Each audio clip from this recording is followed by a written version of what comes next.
வீட்டில் சளி இருமல்லாம் இருக்குங்கன்னா கண்டிப்பாக இந்த ஆட்டு நெஞ்செலும்பு குழம்பு ட்ரை பண்ணி பாருங்கள். நல்லா சுட சுட சாதத்துக்கு தொண்டைக்கு ரொம்ப இதமாக இருக்கும்.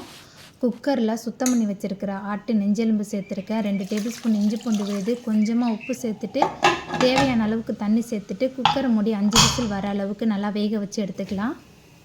வெங்காயம் தக்காளி மசாலாலாம் வதக்கி அரைச்சி செய்கிறனால வதக்கிறதுக்கு அடுப்பில் கடாய் வச்சு 3 டேபிள் ஸ்பூன் எண்ணெய் சேர்த்து எண்ணெய் சூடான பிறகு பொடியாக நறுக்கின 3 வெங்காயம், பழுத்த தக்காளி 4, கொஞ்சமாக கருவேப்பிலை சேர்த்துட்டு நல்லா கலந்துட்டு வதக்கிடலாம்.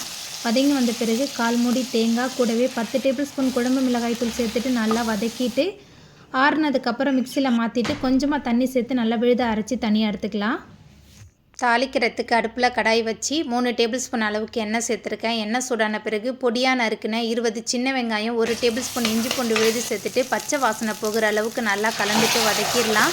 வதங்கி வந்த பிறகு குக்கரில் வேக வச்சுருந்த ஆட்டு நெஞ்செலும்பு கூடவே மட்டன் வேக வச்ச தண்ணி, மிக்சியில் சேர்த்து அரைச்ச விழுது கூடவே கல்லுப்பு சேர்த்துட்டு நல்லா கொதி வந்த பிறகு பொடியாக நறுக்கின மல்லித்தலை சேர்த்துட்டு நல்லா சுட சுட சாதத்தோட பரிமாறி பாருங்கள். தொண்டைக்கு ரொம்ப இதமாக இருக்கும்.